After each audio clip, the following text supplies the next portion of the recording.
o contato do corpo com o local que você está sentado, mas você não se engancha em nada disso. Você apenas faz contato suave e dá espaço para essa experiência, sem alimentar, mas também sem reprimir.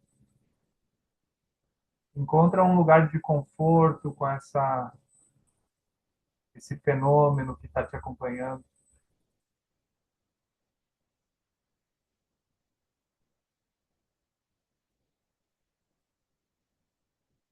Vai relaxando junto com esse sentimento, ou com essa sensação, ou com esses pensamentos. Dá espaço para isso, enquanto a sua respiração flui naturalmente.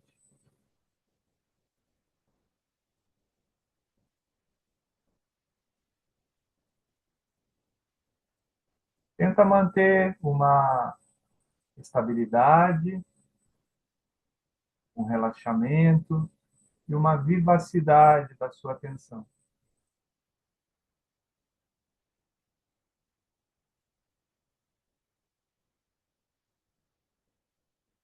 Nada a fazer.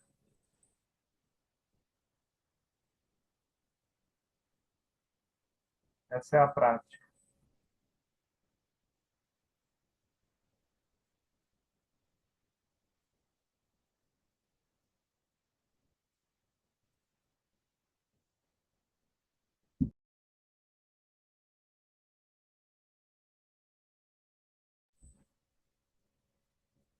Se você se distrair, for arrastada por algum conteúdo, não há problema algum, apenas reconheça essa distração e retorne para essa postura de abertura, de atenção, de estabilidade.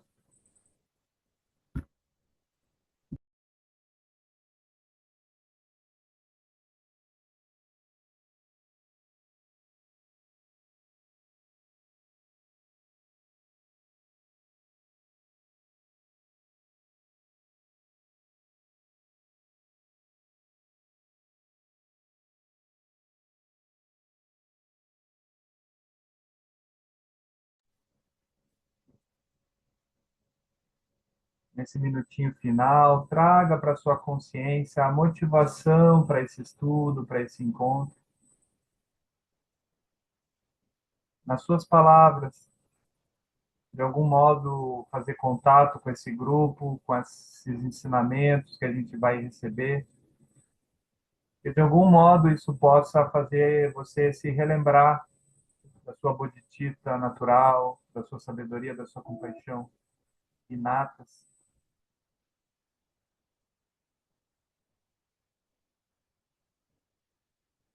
De algum modo, você gerar uma energia positiva, um reconhecimento da sua condição saudável, que isso seja de benefício para outros seres que você entrar em contato, aspirando também que muitos seres possam se envolver com caminhos construtivos e alcançar a felicidade.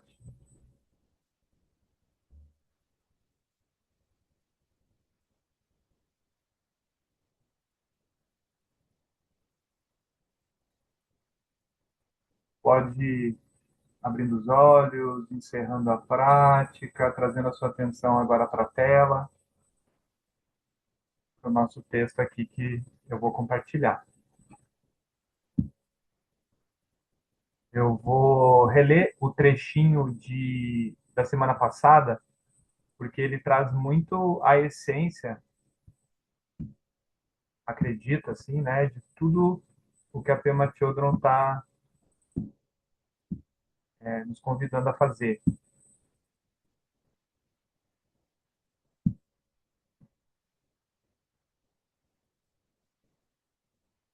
Então, no segundo parágrafo ali, né, ela diz assim: o Buda ensinou que flexibilidade e abertura trazem força e que fugir da insegurança nos enfraquece e traz dor. Interessante, né? A força está na flexibilidade e na abertura, e não em algo rígido, algo estruturado, algo que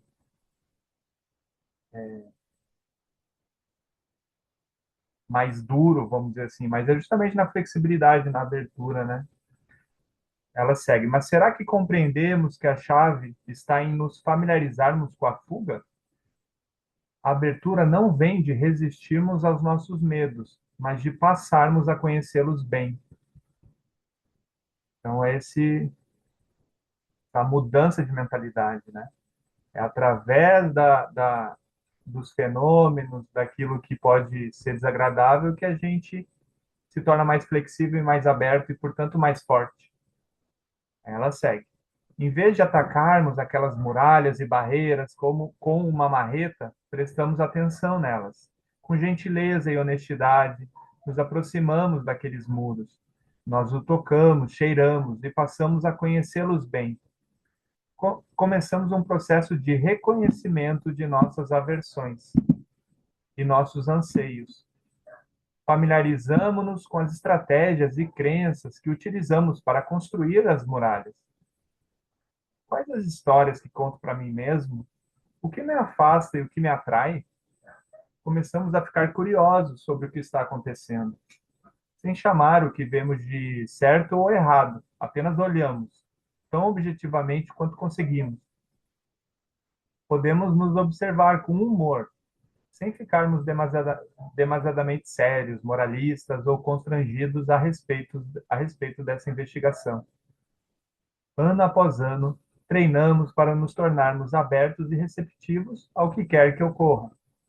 Devagar, aos pouquinhos, as rachaduras nos muros parecem se alargar. E como num passe de mágica, a bodhicitta passa a fluir livremente. Aí agora a gente entra nesse novo tópico que ela apresenta. Um ensinamento que nos ajuda nesse processo de desbloquear a bodhicitta é o dos três senhores do materialismo. Que é isso, a bodhicitta está lá, é a nossa condição natural. Mas esses senhores do materialismo, eles se interpõem à nossa bodhicitta, né? É uma construção que nos afasta desse estado relaxado, satisfeito, aberto, amoroso, gentil, lúcido. Aí ela vai são os três senhores do materialismo. Essas são as três maneiras de nos protegermos deste mundo fluido, elusivo. Três estratégias que empregamos para nos garantir a ilusão de segurança.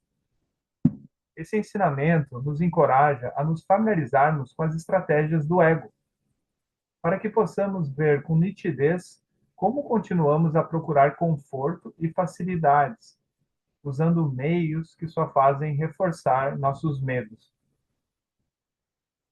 Ou seja, ao invés da gente se familiarizar com essa base aberta e amorosa, a gente constrói muros e mecanismos egóicos de pseudoproteção.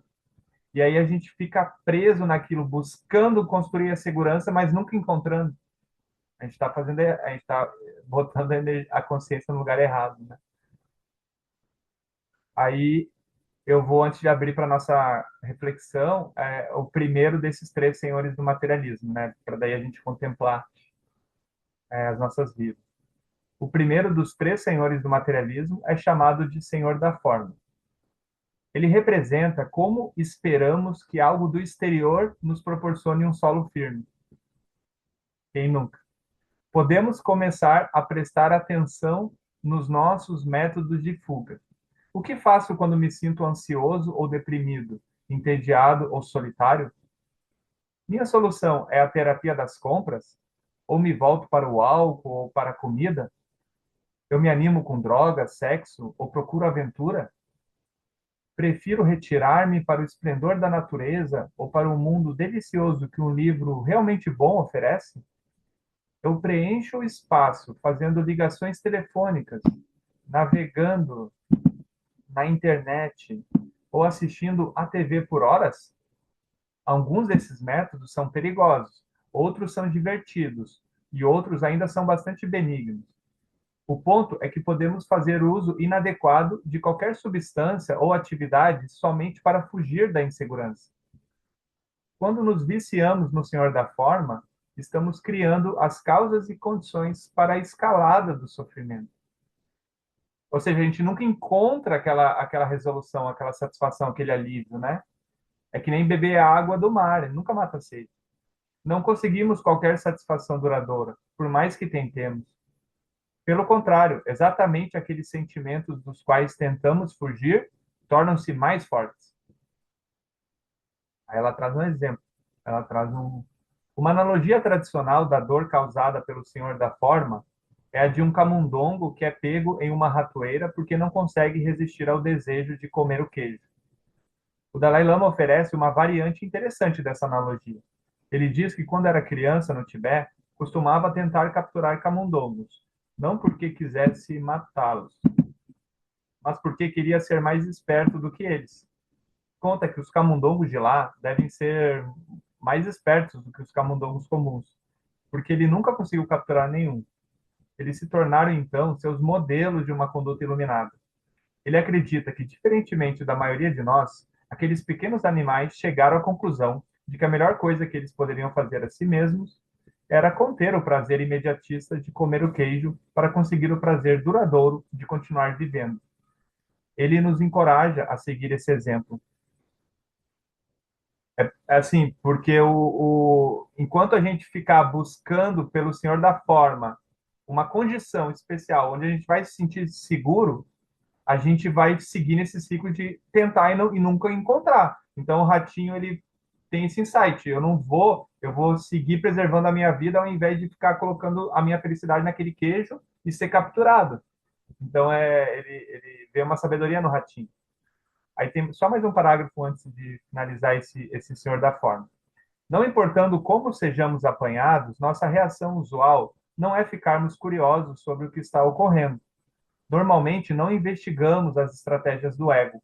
Quase sempre procuramos, cegamente, algo familiar que associamos com alívio, e depois ficamos imaginando por que continuamos insatisfeitos. A abordagem radical da prática da bodhicitta é prestar atenção naquilo que fazemos, sem julgamento. Treinamos para reconhecer gentilmente o que quer que esteja ocorrendo. Às vezes, podemos chegar a decidir que não queremos mais nos ferir pelo emprego dos mesmos velhos meios. Seguir bebendo água do mar. Então, eu sugiro a gente contemplar o que a gente está nas nossas vidas aspirando e se envolvendo com coisas externas, né? Essa ideia da forma, o senhor da forma, coisas externas, coisas que a gente, substâncias, locais, pessoas, contextos, onde a gente vai poder acreditar que daí a gente vai poder ter a segurança e a nutrição que a gente busca. Quando, na verdade, a Pema Chodron está nos convidando para olhar para essa camada de medo, de ansiedade, de insegurança e aprender e fazer uma alquimia com ela, essa transmutação para acessar a nossa bodhicitta e encontrar a segurança na incerteza, a segurança sem causa, a segurança, o amor sem causa. E que é, né, a base da nossa mente e coração. Então, a gente está sendo orientado pela Pema Chodron para olhar, então, onde é que a gente está mirando, né, nas nossas vidas. Aí eu começo aqui compartilhando com vocês essa minha situação onde eu estou mirando muito onde eu vou morar, onde eu vou, para onde eu vou, tipo assim, com a sensação de, nossa, tudo que eu quero é uma casa para parar e sentar assim, ah, pronto, agora resolvi. Claro que, claro que o nível de conforto e segurança, tudo isso a gente vai buscando dentro dessa realidade que a gente tem um corpo, que a gente tem as nossas necessidades. Mas eu já tive experiências que eu tive no passado da minha casa, uma definição, mas não necessariamente eu me resolvi. Porque é isso, eu não estava acessando a bodhicitta. Inclusive, eu estava me relacionando com aquela situação e encontrando até mesmo o oposto, né? Algo que no início me dava uma sensação de segurança, mas essa mente insatisfeita, tchau, tchau, Jana, essa situação insatisfeita constante faz com que a gente siga procurando no lugar errado, né?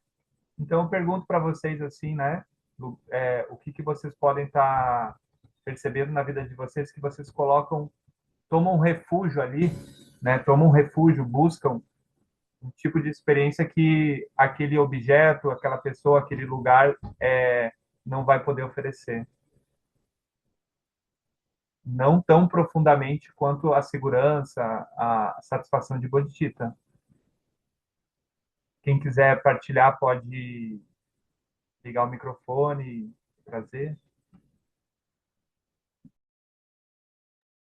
Ô, Bruno, é, esse texto tem muito a ver com o que eu estou vivendo assim, há alguns anos já, né?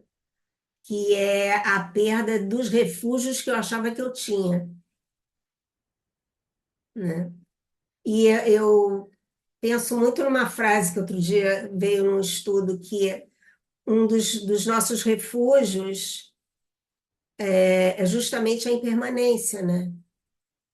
Que a gente briga muito com a impermanência, mas se você se aliar a ela, talvez seja uma maneira de suavizar um pouco o sofrimento, né?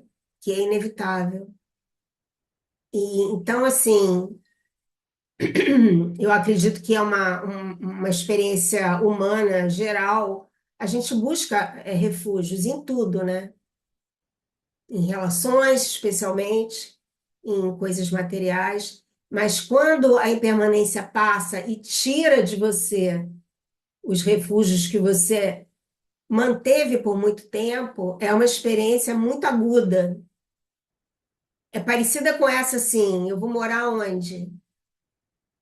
Qual é o caminho agora, né? Então, essa é a minha experiência já tem algum tempo. É como se assim o vento tivesse passado, levou tudo que estava construído e acabou, né? E não é uma coisa fácil, né? Mas tem um caminho aí, né? Se você para de resistir, resistir assim, de não se conformar, de não entender, de não conseguir abandonar as identidades que mantinham aquele refúgio, você começa a acalmar, né? A mente começa a acalmar e aí você pode começar a enxergar esse outro lugar que talvez você ainda não sabe qual é, né? Com Então, certeza, me veio a palavra assim, saber surfar em permanência, né? Então, quando muda, também direcionar para algo construtivo essas mudanças e a gente não se surpreender tanto, né, sabendo que vai acontecer e também a gente poder se familiarizar com esse estado de bodhicitta, de segurança interior, para que a gente possa se relacionar com essas coisas exteriores, mas sem tanta dependência, né? Daí, quando elas mudam, a gente está respirando também por si só. Nosso coração segue aberto, nossa mente segue né? né, curiosa, amorosa. Sim. Não sei se alguém quer falar, só queria colocar uma coisa. No retiro, agora, teve uma fala do Lama que eu achei muito importante. Alguém fez uma pergunta para ele sobre como se posicionar numa situação aguda, emocionalmente aguda, ou uma emoção muito forte, ou um acontecimento muito dramático que a gente passe por ele. Então, ele citou assim como se fosse assim uma crise de asma, por exemplo, ou um acidente, uma coisa grave no ambiente. Então, voltando para a crise de asma ou de falta de ar, ele falou assim: mesmo que você passe por uma situação muito aguda de sofrimento, de angústia e até medo de estar morrendo, como numa crise de falta de ar, que é muito desestabilizadora. Você não consegue raciocinar sem sentir, sem conseguir respirar. Ele falou que, é claro, a gente precisa treinar para chegar lá, né? Não vai treinar quando estiver na situação, mas para a gente tentar prestar atenção, mesmo se vendo, passando mal, ou com uma emoção muito forte, você tentar ir para aquele lugar onde as coisas estão pacificadas, onde as coisas estão sem turbulência, né? E isso é muito difícil, né? Quando você está vivendo a tragédia ou a crise de asma, eu sei porque eu tenho asma. Então, é muito difícil, porque a sensação física é muito aguda, você fica automaticamente lutando para não morrer, né? Para respirar, mas eu nunca, não tinha esse conhecimento, eu nunca mais tive uma crise, mas eu já tive uma crise. Eu não sei como seria hoje, mas certamente pensar com esse foco em qualquer situação como ele coloca, eu acho que é uma coisa que pode ajudar muito, né? Mas tem que treinar antes, né? Treinar no raso para quando pegar o maremoto, você já está. Margarete, mas Oi. esse lugar calmo é o lugar do treinamento? Esse lugar calmo é um lugar que a gente deveria começar a acessar na minha compreensão, né?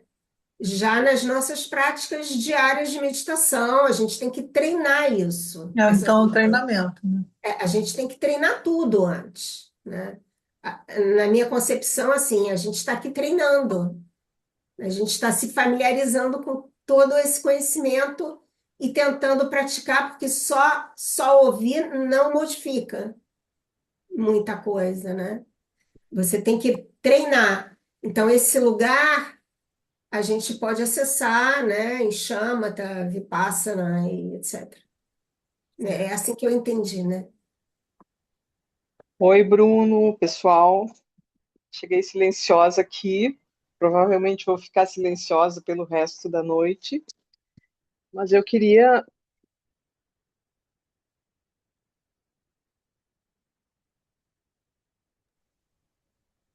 Acho que tu travou, Liz.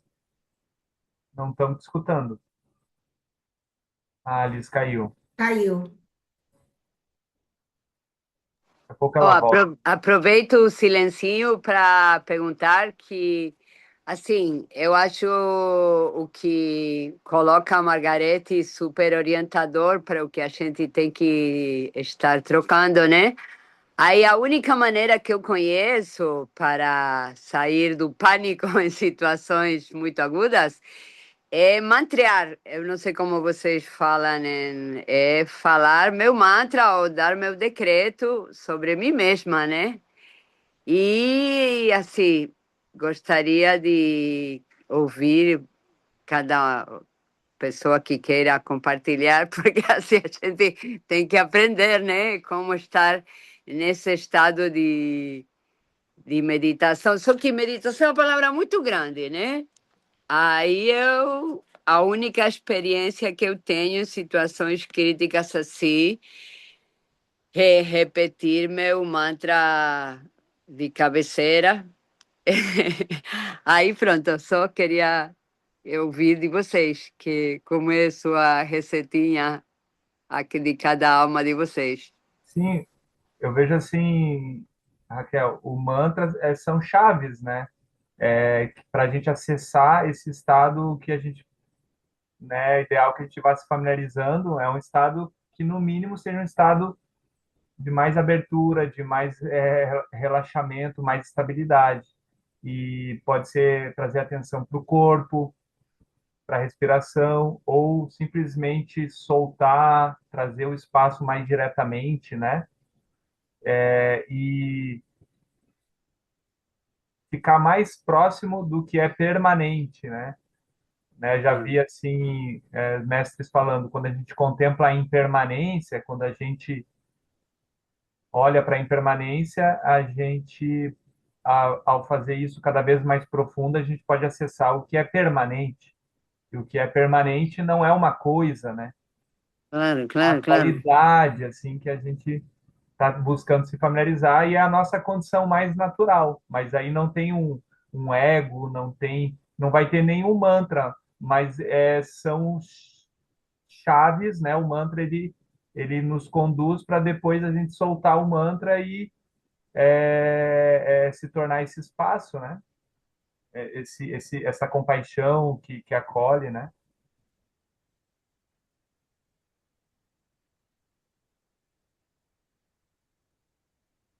Liz, quer seguir? Então, voltei. Eu queria só compartilhar com vocês, então, que eu, nesse momento, estou passando por uma situação, quase que uma crise de asma, digamos assim, onde vieram muitas emoções, assim, muita raiva, tristeza, medo, tudo meio misturado. E os últimos dias aí foram bem difíceis para mim, mas eu consegui perceber que eu realmente estava. Quando eu parei, comecei a respirar e fiquei com essas emoções comigo, né, eu consegui perceber e transformar elas em outra coisa. Daqui a pouco eu estava quase sorrindo, assim, olhando para o céu azul, pensando assim, nossa, que loucura isso tudo que está se passando comigo, né? Não significa que eu não sinta mais esses sentimentos negativos, aqueles bem do reino dos infernos mesmo, né?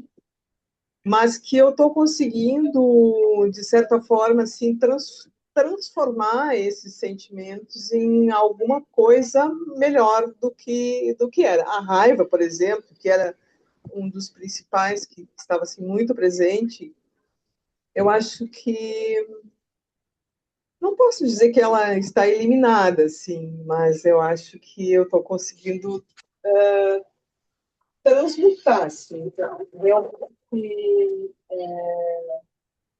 ficar com ela foi bem importante, ficar com ela por um período e realmente observar, né, o que acontece.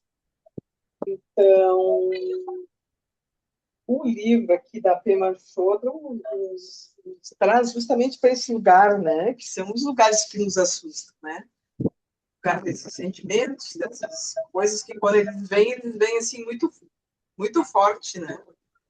E quando a gente está num momento assim, realmente é difícil. A gente precisa realmente parar, respirar, ouvir os mantras, ouvir o lama, faz muito bem também.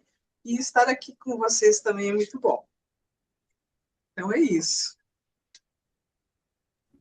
Sim, é muito revolucionário, né? Esses ensinamentos que vão dizer que é justamente as emoções difíceis, o ataque de pânico, a crise de asma, a dor, que, que vão poder ser um suporte para a nossa prática, né? Ao invés da gente, porque eu acho que dependendo do momento da pessoa e do seu karma, ela pode ter poucas experiências assim aflitivas, mas se ela estiver tendo, perfeito também. Isso é um ótimo suporte de prática, né? Então acho que, nossa, dá um alívio, pelo menos para a gente, nós que temos esse voto de crescimento, então a gente poder não achar que está acontecendo algo que não deveria acontecer e a gente usar aquela situação desafiadora como caminho para ampliar o nosso coração, a nossa mente e florescer. Muitas vezes a gente não vai conseguir, às vezes a gente vai usar algum dos meios tradicionais, como esse que ela traz, do senhor da forma. A gente vai buscar uma distração, a gente vai precisar de uma pessoa, a gente vai para um lugar, a gente vai fazer alguma atividade. Mas ela está nos convidando também para, em algum momento, a gente poder soltar qualquer busca e ficar com aquela experiência desagradável para que ela nos toque profundamente e produza esses buracos nas barreiras do ego, né? Nessas fronteiras, nesses muros. E a fonte da bodhicitta vai ir por esses buracos. Bem isso. E é muito bom a gente poder perceber, né, que ficando com esses sentimentos, segurando eles, né, não se apegando a eles, mas assim, sentindo realmente o que tem que sentir, né, isso vai se transformando. É o que eu percebo, assim, e isso já me dá uma outra... É um outro respiro, sabe? É isso aí. Depois ela clarifica mais a prática detalhadamente, mas é isso. A gente nem alimenta aquilo, não se fixa e se constrói a partir daquela raiva e diz aquilo para aquela pessoa, ou começa a alimentar uma autocrítica. A gente não se fixa, não cola naquilo e não alimenta. E também a gente não reprime, né? Querendo que aquilo não tivesse acontecendo e a gente simplesmente fica com aquilo de uma outra forma, sem alimentar e sem rejeitar. Então, é um pouco essa instrução básica dela. Aí vai ter que acontecer alguma coisa, algo vai ter que ampliar.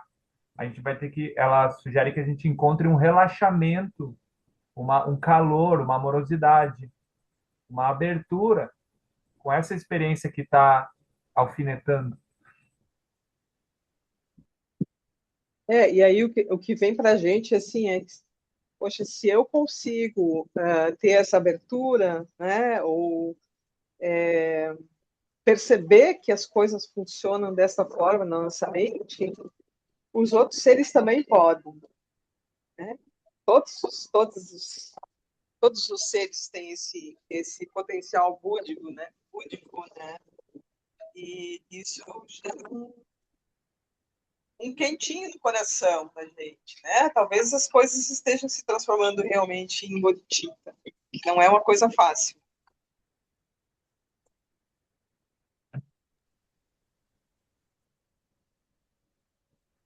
Agora, desculpa a minha curiosidade, né? Mas assim, é, Alice, tudo que você está colocando, como é que você vivencia, amiga, sua transformação de consciência? Como você vai massageando sua consciência para passar pela linha de pobreza espiritual e entrar numa consciência que dê resposta a tudo? Como você contaria para a gente crescer junto da sua experiência? É difícil de explicar, né? Mas assim,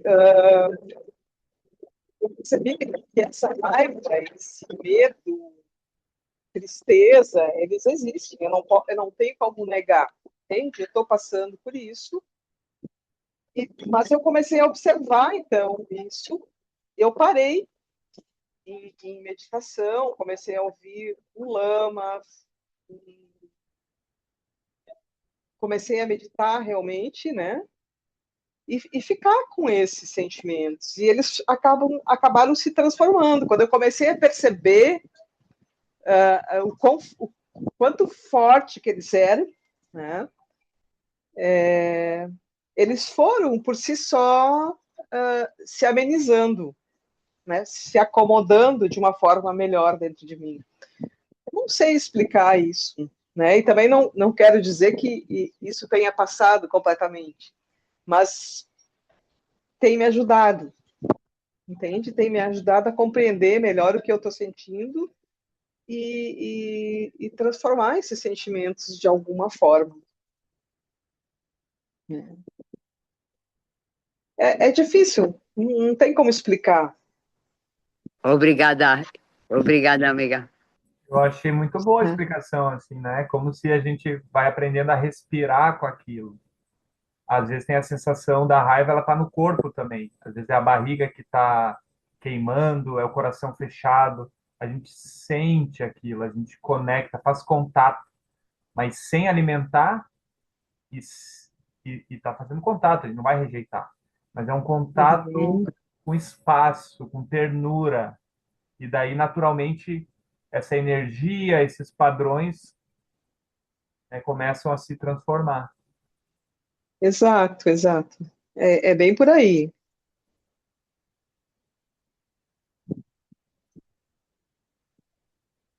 Vamos seguindo para o segundo senhor da forma, ou alguém ainda quer, o segundo senhor do materialismo, né, que é o senhor da fala? Ou alguém ainda quer contemplar como o senhor da forma se manifesta na sua vida?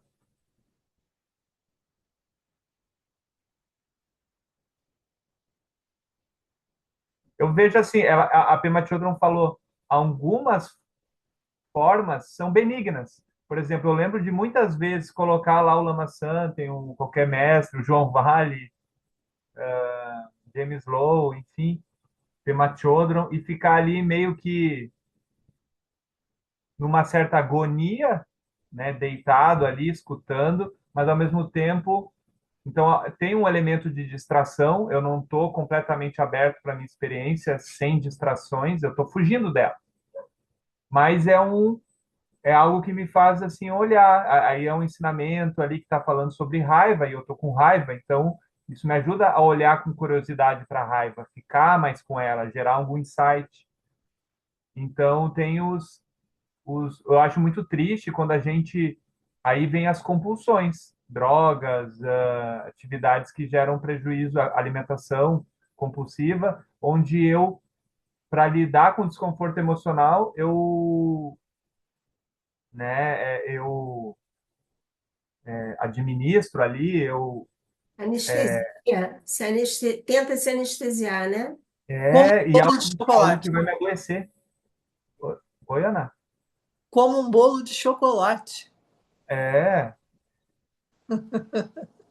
aí se é todo dia, aquilo pode dar um desequilíbrio no na nossa glicose ali, né?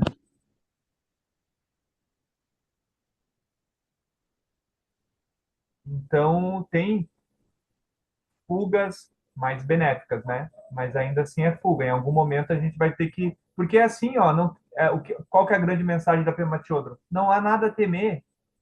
Vocês são, nós somos naturalmente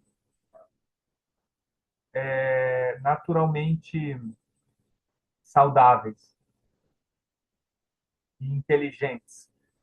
Então, se tem algo em mim que faz com que eu queira dissociar, que eu queira não sentir, é porque a gente começou a temer a nós mesmos. A gente começou a gerar um desconforto em ficar com o que a gente sente ou com certos pensamentos. Então, ela traz essa grande orientação, assim, aos poucos, gradualmente, vai fazendo amizade com você mesmo, até o ponto que você vai eliminar completamente essas dissociações do ego, né? Essas partes todas cindidas, que são coisas que surgem como coisas muito desagradáveis na nossa experiência, mas é porque a gente no passado começou a não integrá-las mais, e elas foram necessárias dentro do nosso nível de consciência, né? São como medos que a gente não sentiu, raivas que a gente não sentiu, e assim por diante. Mas, à medida que a gente abraça elas, faz amizade e percebe que sobrevive, e que não só sobrevive, mas aquela experiência se torna até prazerosa, né?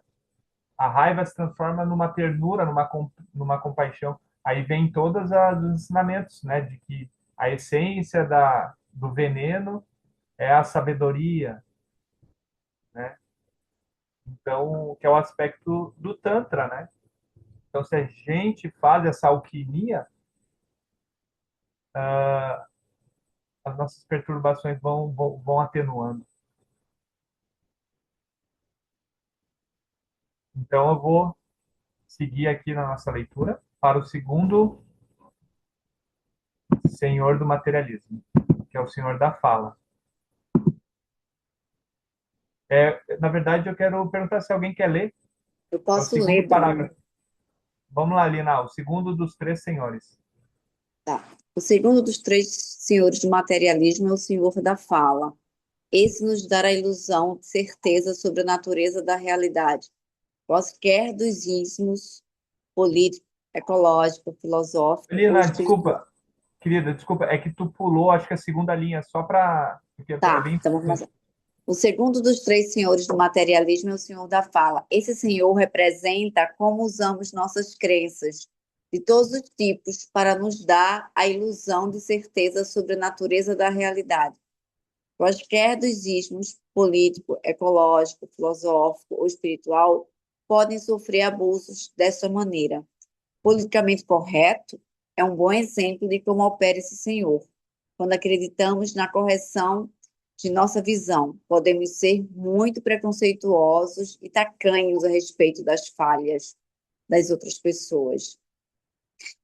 Como eu reajo, por exemplo, quando minhas crenças sobre o governo são contestadas? E quando os outros não concordam com minha opinião sobre a homossexualidade ou sobre os direitos das mulheres ou sobre o meio ambiente?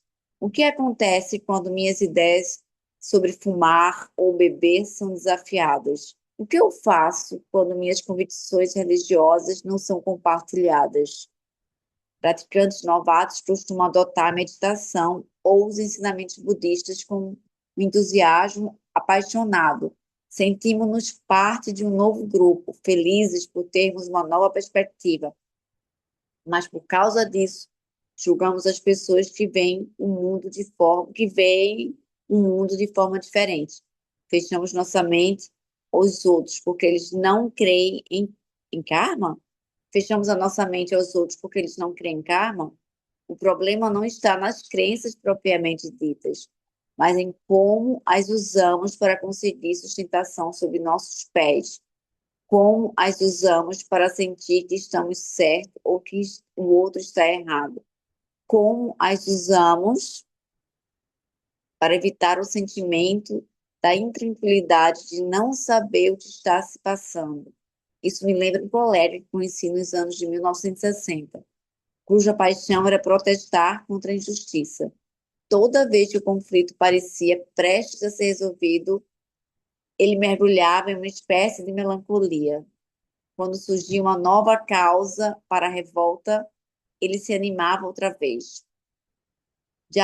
James J. Masters é um budista amigo meu que vive no corredor da morte. Em seu livro Finding Freedom, Encontrando a Liberdade, ele conta uma história a respeito do que acontece quando somos seduzidos pelo Senhor da Fala. Uma noite, ele já estava sentado na cama, lendo, quando seu vizinho, Omar, gritou: Ei, James, ligue a TV no canal 7. James já estava com a TV ligada, mas sem som. Ele olhou e viu um monte de gente enraivecida, agitando os braços no ar. Ele perguntou: Ei, Omar, o que está acontecendo? E seu vizinho lhe contou: É a Kun Klux Klan, Chaves. Eles estão gritando e vociferando que tudo é culpa dos negros e dos judeus. Alguns minutos mais tarde, Omar gritou: Ei, veja o que está acontecendo agora. Chaves olhou para a TV e viu um grande grupo de pessoas marchando, agitando placas e sendo presas. Ele comentou: Só de olhar para eles posso dizer que estão realmente bravos com alguma coisa. O que está acontecendo com todas essas pessoas? Omar disse: Chaves, essa é a manifestação de ambientalistas. Eles estão exigindo que termine o corte de árvores, a matança de focas e tudo o mais. Você vê aquela mulher enfurecida ao microfone e todas aquelas pessoas gritando? 10 minutos mais tarde, Omar chamou novamente. Ei, Jarvis, você ainda está assistindo? Consegue ver o que está acontecendo agora? Jarvis olhou e desta vez viu uma porção de pessoas bem vestidas, de terno, e pareciam estar realmente revoltados com alguma coisa. Ele disse: qual é o problema com esses caras? E Omar respondeu: Jarvis, aqueles são o presidente e os senadores dos Estados Unidos, e eles estão brigando e discutindo bem na frente da TV, em rede nacional, cada um tentando convencer o povo de que o outro é culpado desta terrível situação econômica. Jarvis constatou: bem, eu certamente aprendi algo interessante hoje. Quer estejam vestidas com fantasias da clã, roupas de ambientalistas ou ternos caros, todas essas pessoas têm as mesmas expressões raivosas. Ser pego pelo senhor da fala pode começar com apenas uma razoável convicção daquilo que sentimos ser verdadeiro. No entanto, no entanto, se olhou e percebemos que estamos sendo tomados por uma justa indignação, este é um sinal claro de que já fomos longe demais e que a nossa capacidade de causar alguma mudança está comprometida. Crenças e ideias se tornaram somente uma outra maneira de erguer muralhas. Obrigado, querida. É porque eu Nossa, estou ótimo. lendo pelo celular, desculpa. Não, foi ótimo, foi Depois, muito. Quando tu estava lendo, eu pensei assim, nossa, que estudo bom, assim, que coisa boa para se ler, ainda mais em tempos assim de polarização. E ano que vem vai ter as eleições e a gente estava, né, agora COP30, questões ambientais, várias visões e, né, nosso contexto familiar, contexto de trabalho. E aí eu quero saber como essas palavras chegou em vocês, aí o que fez refletir sobre esse senhor da fala. Lina, quer começar? eu Conta quero bem a sua começar, voz. porque, por exemplo, ontem teve a prisão do Bolsonaro, né, que causou muita polaridade no nosso país, aquela coisa toda. E eu fiquei assim, tipo, muito feliz e meio yes. E assim, porque os filhos estavam preocupados, porque o que é que ele ia comer? Ué, por que ele é uma pessoa especial? Ele fez tantas coisas negativas como os outros, ele está acolhendo, né? A roda girou, né? A roda girou, e agora ele saiu do reino dos deuses para o reino dos infernos e vai ter que sofrer as consequências de tudo que ele fez. E por que ele tem que ser especial? E eu fico assim, meio pé da vida com ele, assim. Daí, um momento que eu vejo que tem raiva, porque eu fico indignada, porque as pessoas ainda querem proteger ele de uma coisa que eu acho que ele merece estar no lugar que ele está, apesar de não ter esse olhar que uma vez eu me lembro que o Alan Wallace falava assim, no Retiro, há uns anos atrás, sobre esse olhar que a gente tem sobre os políticos, né? E eu não consigo, isso aí me dá raiva. É quando a raiva se manifesta, quando eu vejo. Eu sei que eu também estou com raiva, estou tão errada quanto eles, mas né, na política eu fico pé da vida. E outras circunstâncias também, logicamente, nós estamos falando aí nessa coisa da gente saber usar a fala, né? Uma coisa. E o que ela está falando é que, assim, quando a gente adota essa postura de contra tal pensamento, tal ideia, quando a Sim. gente se fixa as nossas crenças, elas podem estar mais ou menos certas, né? A Prematura não fala, mas o ponto é que a gente está buscando um conforto ali, uma segurança. É como se a nossa visão de mundo, eu sou de esquerda ou eu sou contra o Sim. Bolsonaro, e aquilo traz um conforto que ao mesmo tempo é onde gera o extremismo, quando alguém quer puxar o nosso tapete, né? E assim, pelo que eu percebi no texto também, parece que nós estamos corretos, né, quando a gente luta por o ideal. Acho que a motivação aí ela começa a ficar meio confusa. Eu acho que o lance todo é a motivação, até que a causa é boa, você lutar por um ideal e tudo mais, ser ambientalista. Mas quando você começa a se polarizar, aí eu acho que a motivação começa a desengrolar e vai para um outro lado que não é legal, né? Tanto que os políticos também, né, estavam ali também engravatados, né, a situação econômica e tudo mais. Mas eu acho que tudo vem ao centro da motivação, que a gente se perde, né? E a gente começa a estar, né, nas nossas identidades egóicas e começa os conflitos e a fala, e podemos fazer muitas coisas erradas com falas equivocadas. Obrigada. Pense samsara, né? Pense samsara, um momento como ontem, como não sentir que, assim, um elo que a história do Brasil precisava, estava acontecendo, né? É muita dor, que gerou karma. Então, é inevitável que com um pouquinho de justiça a gente não fique contente. Agora, quando queremos passar isso às palavras, é como disse Eulina, a gente pisa a casca da banana. Agora, fora da casca da banana, eu tento me manter o mais equilibrada possível. Mas, assim, um aplauso para uma esclarecida na história do Brasil, né?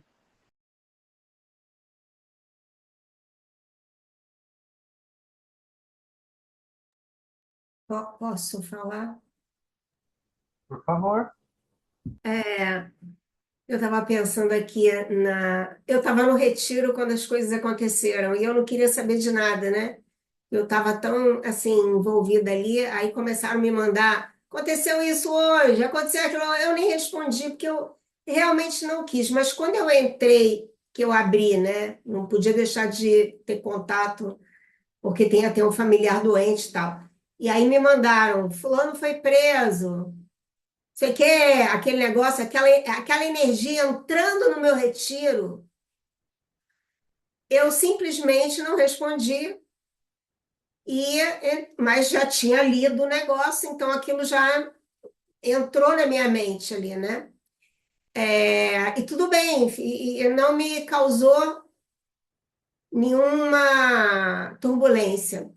Em relação assim, o sentimento de justiça, o bem feito, tomara que eu já ouvi de tudo, né? Particularmente, né, eu acho que esses anos eu percebo que eu mudei muito a minha visão de várias coisas através dos ensinamentos do trabalho. Então, quando eu sabia de alguma coisa assim que era muito barra pesada, muito feia, alguém que espancou, matou, estuprou, essas as piores coisas que podem acontecer, a primeira coisa era me apiedar muito de quem sofreu a questão, né, da vítima. E nenhum olhar, quer dizer, um olhar talvez assim de muita aversão para quem fez, né? E assim, para resumir, para não me estender muito, hoje, como é que eu me sinto, assim, em relação a qualquer dessas coisas bizarras e muito brutas que me afetam realmente, né? Eu penso na vítima, mas eu já tenho um outro olhar para quem provocou aquele sofrimento, né? Não de achar coitadinho, né? Mas assim, é uma outra percepção, e eu sinto um sofrimento por aquele ser ter feito aquilo. Então, eu fico imaginando o que é ser aquela pessoa para produzir um mal tão grande, né? E no caso, e assim, no nosso caso aqui, é relativo ao que houve, eu simplesmente, para mim, isso é assim, uma comprovação de que as coisas têm causa e efeito. Eu confio na causa e efeito. Eu confio em que hoje você está lá em cima e amanhã você pode estar lá embaixo, né? Então, assim, vê-lo passando pelo que ele está passando é como se diz assim: bom, agora ele vai ter a oportunidade de sofrer as consequências da insanidade da mente dele. E que isso um dia possa levar essa criatura para um outro lugar, menos prejudicial a si mesmo e a outras pessoas, né? Mas essa comoção, essa coisa mata, pega, esfola. Esse tipo de coisa eu nunca consegui sentir. Claro, se alguém fizesse alguma coisa com um filho meu, com uma mãe, é difícil, né?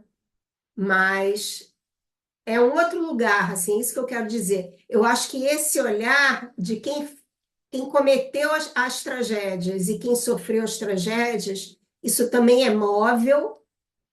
E assim, hoje eu estou um pouco mais apaziguada com o horror que essas pessoas me causam, né? Eu vejo de um outro lugar, e eu acho que isso tem a ver com um pouco mais de abertura, talvez, que eu consegui chegar até aqui, né?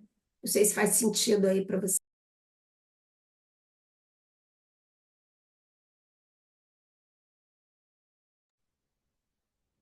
Mais alguém? Neuze? Só liberar o microfone e falar. Queremos te escutar. Ainda não está liberado. Deixa eu ver se... Aqui eu vou apertar. Aí, foi.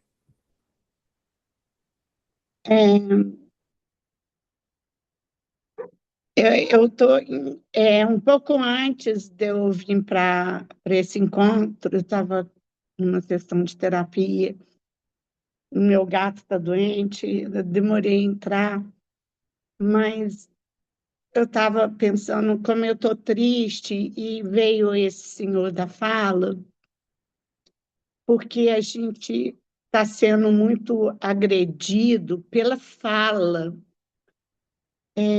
A todo momento, a fala é muito presente. Se você, eu quase não assisto TV, mas o pouco que você assiste, você não sabe o que é verdade, o que não é, e é muito agressivo, é muito inescrupuloso, é muito sem ética. Então, assim, é, e as pessoas que estão no poder estão abusando demais disso. Eu estou muito triste. Assim, eu já fiquei. Se fosse em outra época, talvez eu estaria com muita raiva, até doente. Aliás, doente eu estava. Eu tive pneumonia. E eu tenho certeza que a minha pneumonia foi disso, foi consequência, sabe?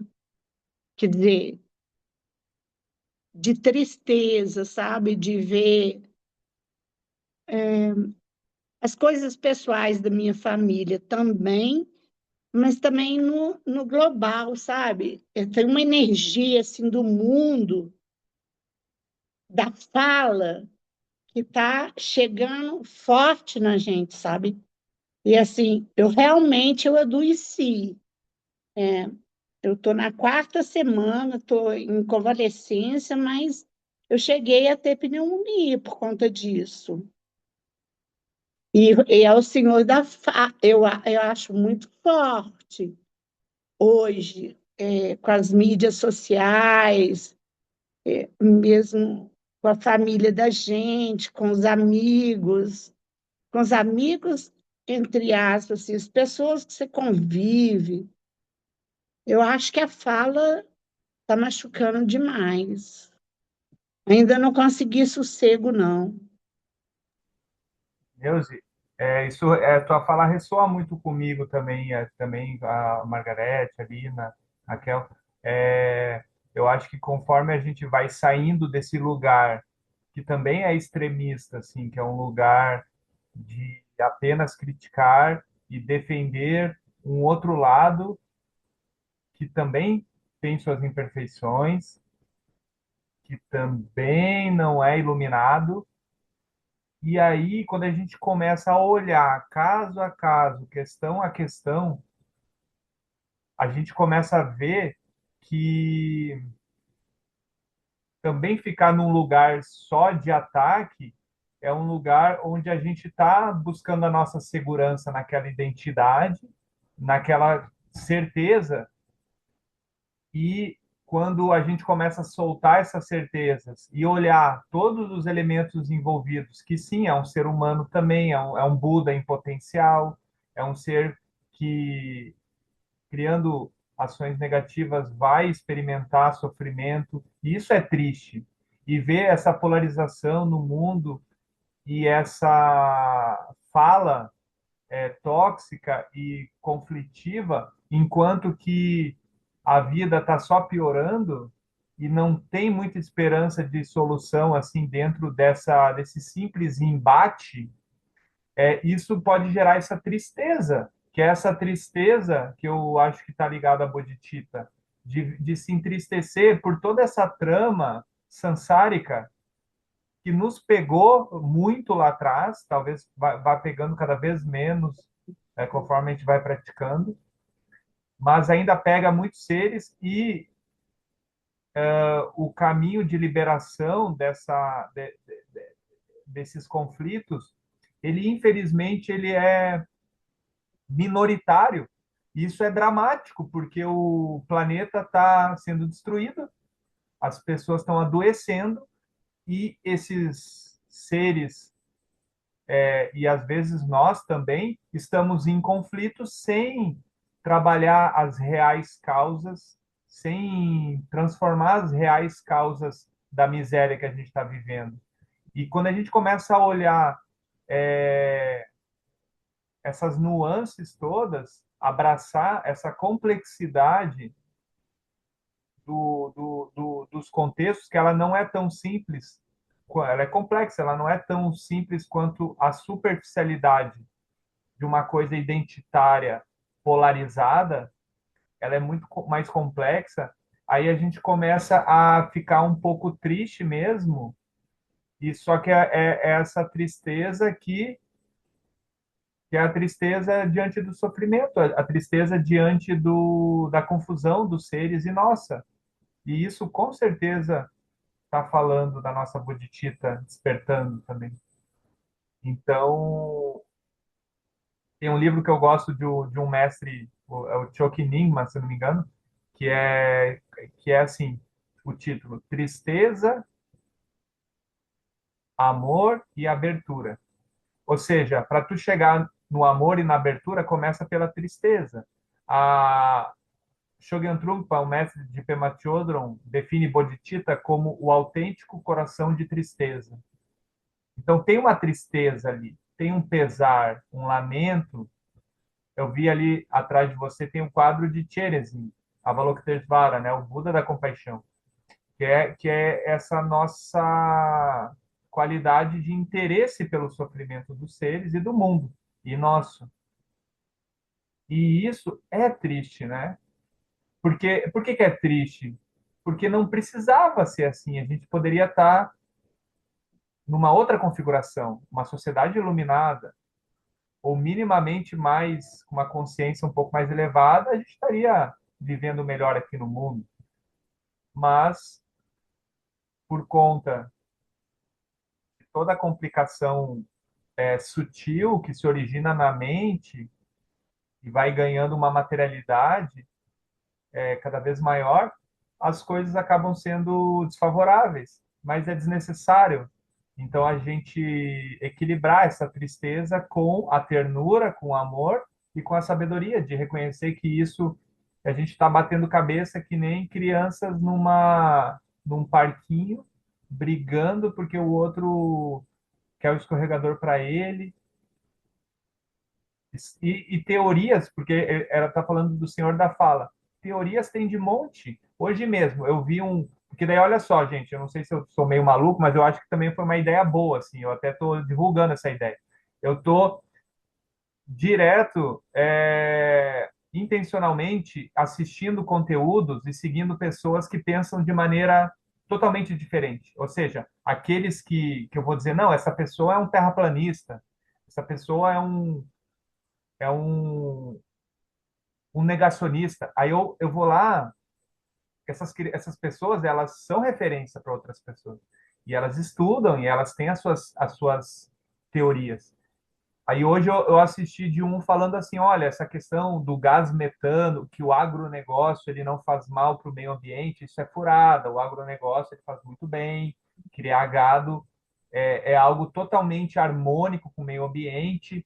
E daí ele dá as razões dele. Ele vai dizer que o gás metano, na verdade, que é o gás que o boizinho, a vaca, libera a partir da sua digestão, ele é assim, ó, ele é um gás bioquímico, sei lá, que ele tem em 10 anos ele deixa de existir na natureza e ele, ou seja, esse é o argumento dele. E foi a primeira vez que eu ouvi isso, eu não tinha ouvido, eu sabia que o gás metano fazia mal para a camada de ozônio, enfim, contribuía para os gases, é um gás de efeito estufa e tal, aumenta a temperatura da Terra. Mas ele falou, pô, em 10 anos, aí ele citou um especialista de Cambridge, se não me engano, um professor, de Oxford, não sei, aí que fala disso.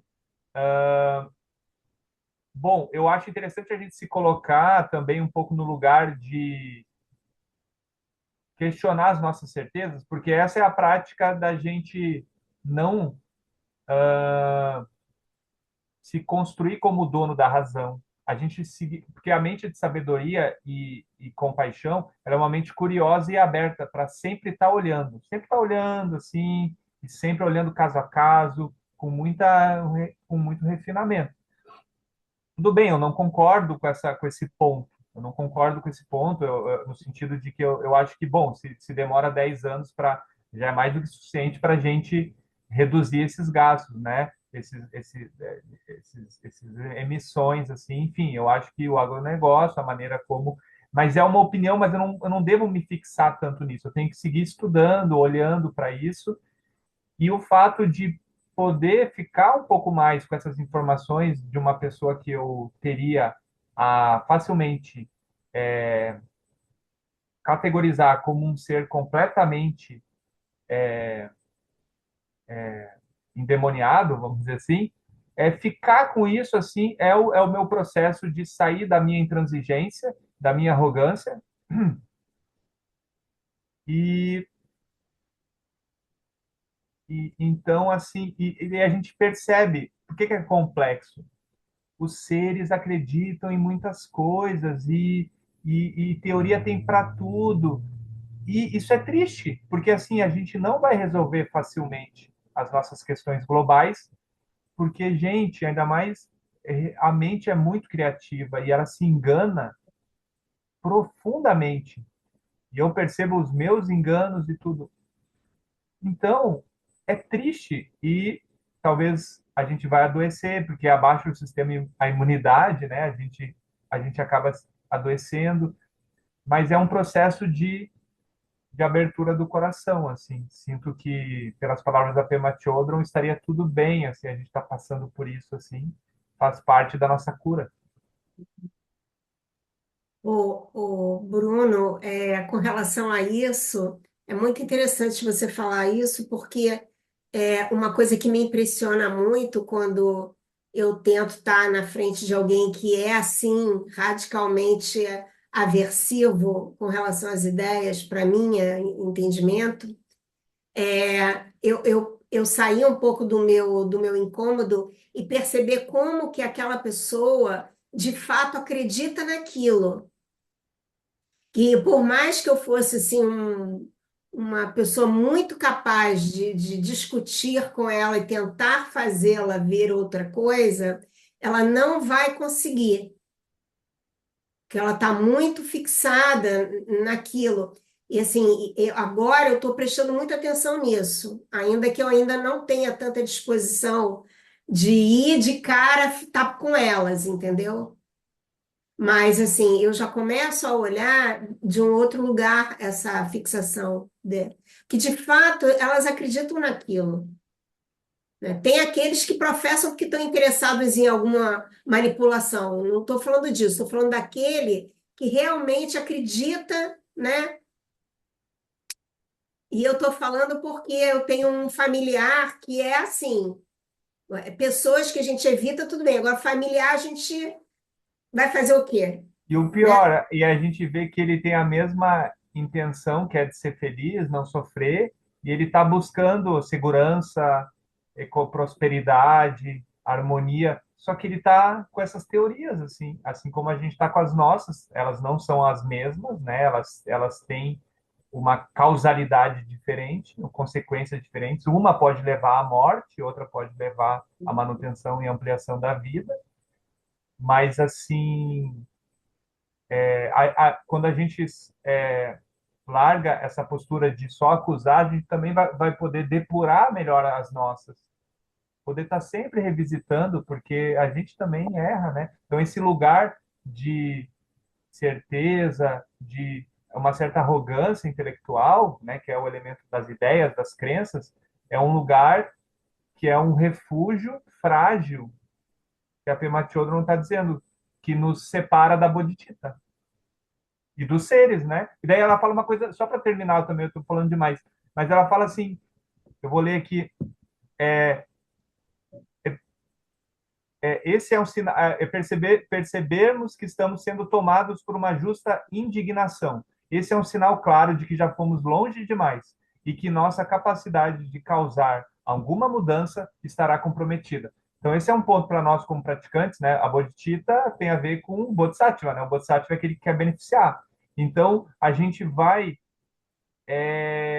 diminuir muito as nossas chances de gerar algum tipo de diálogo e de benefício para aquele outro ser e no nível coletivo, se a gente está fixado às nossas ideias, se a gente está a gente é matar ou morrer daí, né? É quem tem razão, é aquela coisa lacrou, É, e e é esse um bate infantil, radicalismo, né? e esse radicalismo nos torna iguais. Eu Uma raiva, defendendo a minha uma raiva. ideia e ele defendendo a dele. Qual é a diferença que Foi há? o exemplo que a Pema Chodron deu, da Ku Klux Klan, o ambientalista. A gente fica na mesma atmosfera, na mesma bolha, só muda as teorias. Mas a raiva é a mesma, a intransigência. Eu preciso ir agora, viu? Muito obrigada pelo encontro, foi muito bom. Boa noite. Tchau, Bruno. E eu não estou te ouvindo. Sim, Você está desculpa. me ouvindo? Agora sim. Ah, você me Tchau, ouviu? tchau, querida. Que bom que tu pôde Tchau, estar aqui. Tchau. querida. Obrigada, Vamos, gente. Boa noite. Boa noite. Ô, Bruno, uma coisa que às vezes me vem na mente, que às vezes é melhor você não perder tempo e energia discutindo, assim, com familiares ou com pessoas, com coisas muito, mas sei isso não é lá, uma liberdade que você está tendo, porque né? não vale a pena. Acho que é um desgaste de energia desnecessário. Posso estar errada, mas é uma estratégia também, assim, de, sei, posso estar com motivação errada também. Às vezes eu penso sobre isso. Mas às vezes não é melhor, sei lá. O que é que vocês acham? Estou pedindo um conselho. Eu posso falar. Eu lembro do ensinamento da Márcia Baja. Ela falou que nesse campo aí, né, de política e poder, já tem muita gente já lá fazendo isso, né? E que nós somos pessoas radicais de fazer um exercício contemplativo de silêncio e voltar para dentro e se observar e aquietar, amansar, né? Que é o oposto de tudo isso aí. E aí, isso é uma fala dela de antigamente também, quando ela estava no SEB. E aí ela fala que, em relação à política, e que quem está ali não conhece muito bem as condições de causa e efeito. Então, na verdade, precisava brotar em nós a compaixão e até rezar por eles, porque eles não sabem o resultado que eles vão colher lá no futuro. Só isso. Obrigada. Eu tive uma experiência bastante radical na Argentina, fui em julho, e aí eu sabia que ia me encontrar com uns cunhados que são bastante reaças. Aí, embora eu tentei fugir dos assuntos políticos, não sei como foi, mas me encurralaram para defender o Estado de Israel e acabar com qualquer palestino que tivesse por aí. E aí eu fiquei ouvindo, tentei me visualizar me iluminando.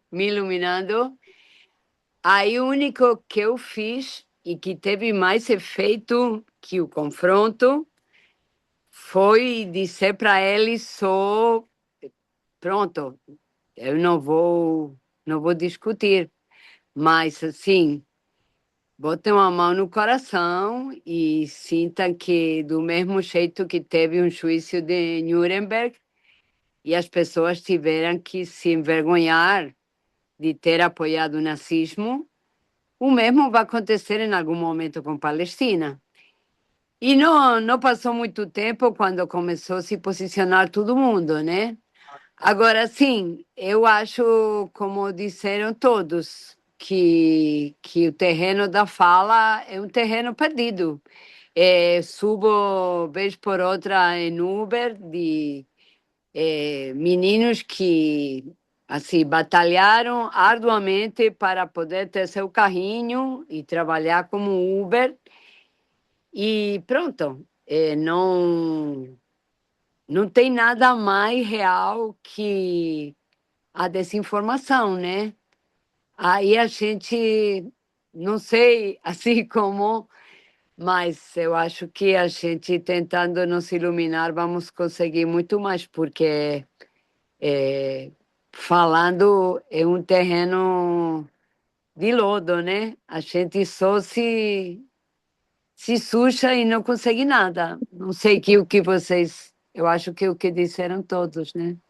Mas assim, se precisa de muito bodhicitta, se precisa de muito bodhicitta para passar por esses trances.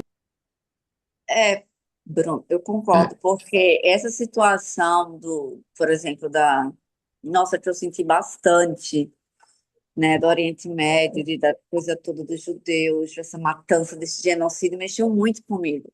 E se alguém viesse defender a causa judia, mesmo eu com descendência judia, eu não concordo. Eu acho que enfim, eu ia ter raiva.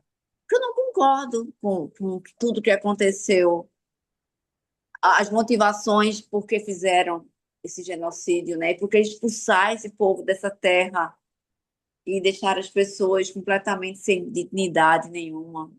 Não, gente, isso não é possível. Desculpa, mas isso me traz indignação, mesmo como judia. Isso não está correto. Tem que ter muito bodhicitta, é o que tem que ter muita prática, muito. Eles não sabem fazer diferente, mas a coisa não é só assim. É porque me veio esse pensamento assim, mas eu não consigo. Enfim, desculpa, passa a palavra. É, não sei, eu queria partilhar um pouquinho assim do que está ressoando hoje assim, né, sobre essas trocas da gente e sobre o que me vem dessa partilha sobre as crenças que a gente se segura nessa coisa do Senhor da fala, e essa questão do Bolsonaro, família, enfim. É, eu acho que uma coisa que eu tô tentando abandonar de agora é um personagem do bonzinho, sabe? Pra mim, Bodhicitta não tem nada a ver com bonzinho. E pra mim isso é bem desafiador, porque o bonzinho foi uma maneira que eu encontrei de sobreviver, inclusive a família, né? A família, as situações desafiadoras. Foi sendo um bonzinho que eu fui conseguindo caminhar e etc. E não quero mais isso, porque isso não me leva a lugar nenhum, isso não é bodhicitta de verdade, isso é uma falsidade. Mas também quero manifestar uma bondade natural que eu sei que há em mim, né, dentro desses contextos, assim. desafiadores, né, contexto de oposição e tal. Eu fui muito na minha história, né, para essas polaridades. Ou sou bonzinho, ou eu brigo, ou eu bato de frente, né?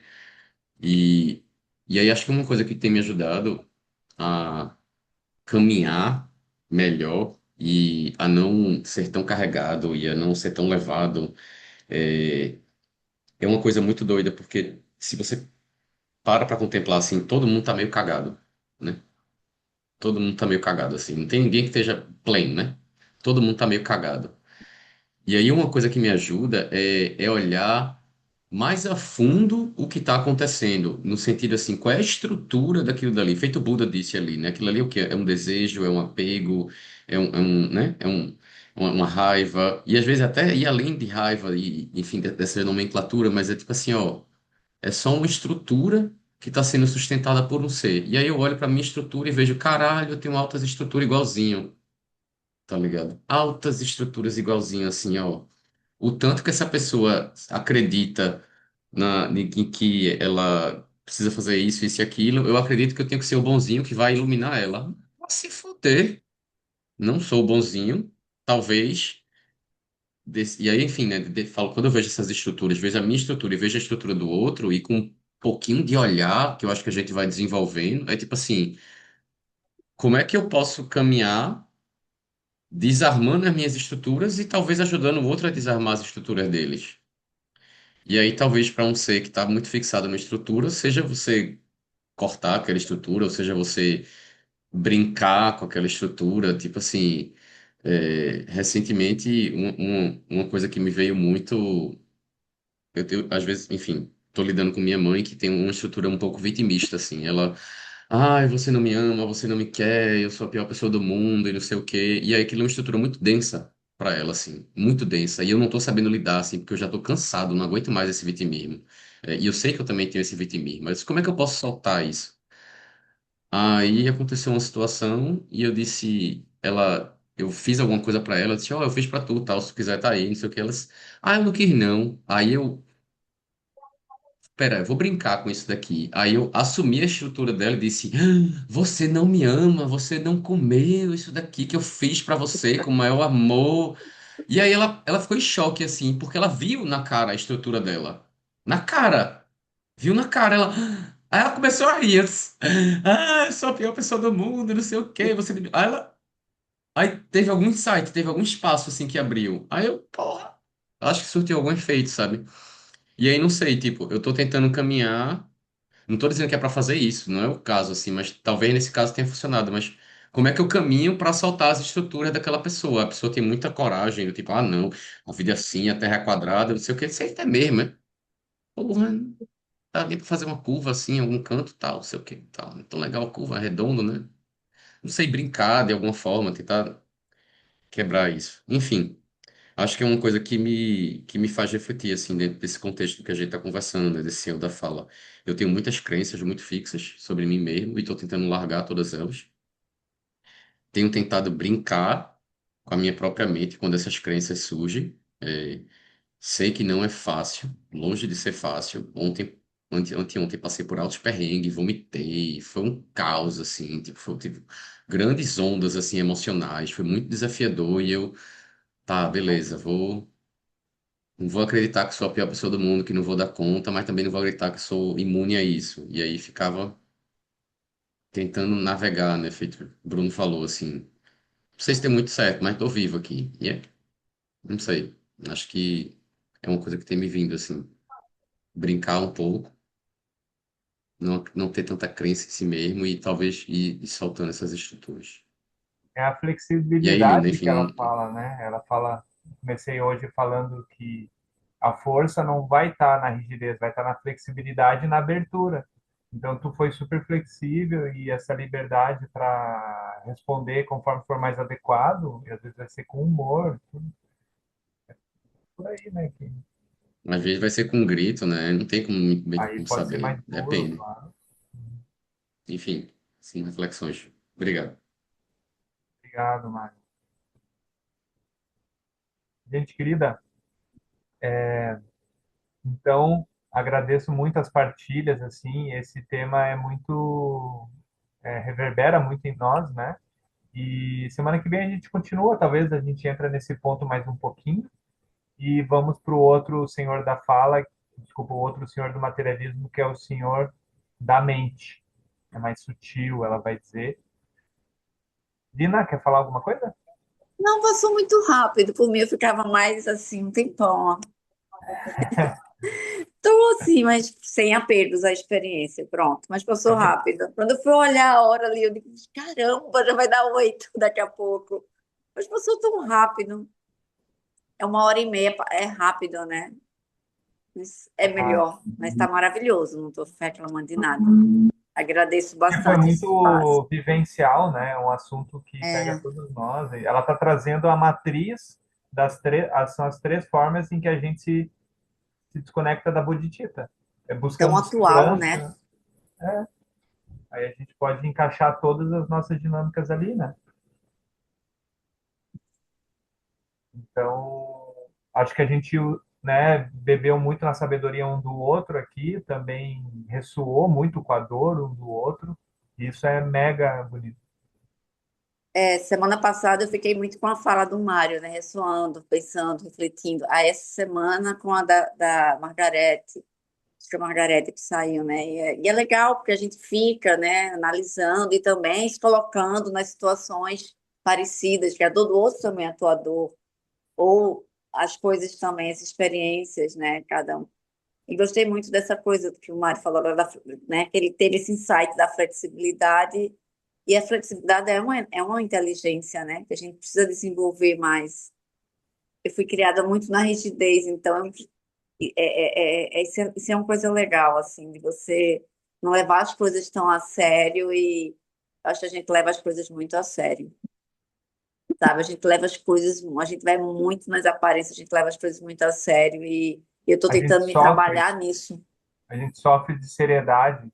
É uma É, maneira de descrever, né, o sofrimento. de dramas até coisas minhas assim, ah, meu Deus, essa coisa. Mas depois eu olho assim, eu digo, pelo ridículo. Tipo, as minhas cobranças, né, acadêmicas, aquela coisa toda é ridícula. Olha assim, a gente leva as coisas muito a sério. Tem que soltar tudo. É, aí eu converso com a Aninha Paula e com Jana, aí eu, saio dando risada. Não se leve tanto a sério, né? Nem a gente, nem o Nada a outro. ver, cara. Gente, eu queria agradecer muito pelas partilhas de Obrigada. vocês, né? Porque tudo que vocês falaram vai muito ao encontro assim do que eu estava sentindo hoje durante o dia, né? Então, a gente já está avançando no horário, né? Não vou partilhar nada assim, mas reverberou muita coisa aqui, então foi muito gostoso assim, porque eu cheguei muito emotiva. E aí eu ouvi vocês, eu já consegui acomodar muita coisa e e percebendo assim, né, as nossas dinâmicas, o quanto a gente está conectado, né, acho que nessa teia da vida mesmo, né, seja pelo sofrimento, seja pela abertura, seja por uma mente mais aberta, mais ampla, ou por uma mente mais estreita, mas a gente está todo mundo no mesmo barco, assim. Então, me senti muito pertencida, muito, muito junto, assim. Obrigada mesmo, foi muito, muito bom. Bom, Paulinha, então a gente dedica, né? Todo mundo olhou para as suas regiões, né, internas ligadas ao Senhor da forma, onde a gente busca coisas externas para gerar um contentamento que essas coisas não são capazes de gerar, né? Talvez por um tempo, mas não traz aquela segurança e aquela naturalidade que Bodhicitta traz. Da mesma forma, o Senhor da fala, né? Nos fixando a crenças, opiniões e agredindo os outros e também nos sentindo agredidos, né? Basicamente porque a gente está fixado a essas opiniões, né? A gente está sofrendo por seriedade. Então, tudo isso gerou talvez um incentivo, né? E também um alívio para a gente ver que a gente cai nesses lugares, não tem problema nenhum. A gente está praticando e também traz um incentivo para que a gente possa aliviar esse nosso coração, né, soltar um pouco essas defesas, né, mal, né, desajeitadas que a gente usa para tentar ser feliz, mas se a gente operar por bodhicitta, os mestres estão dizendo que a gente vai encontrar a felicidade genuína, né? Então a gente agradece muito a Pema Chodron, todos os mestres e também essa sanga maravilhosa, e a gente aspira que todos os seres possam também se direcionar para essa sabedoria, para essa bodhicitta, para essa compaixão. Gratidão por vocês estarem aqui e a gente ter ido mais longe juntos, né? Um grande beijo, um cheiro pro pessoal do Nordeste. Obrigada, gente. Obrigada, Bruno. Boa E noite a Obrigado, todos. Liz. Boa noite, obrigada. obrigado, Obrigada, pessoal. gente. Boa Boa noite, boa noite. noite. Até semana que vem. Boa Até, noite, querido. obrigada. Tchau. Beijo.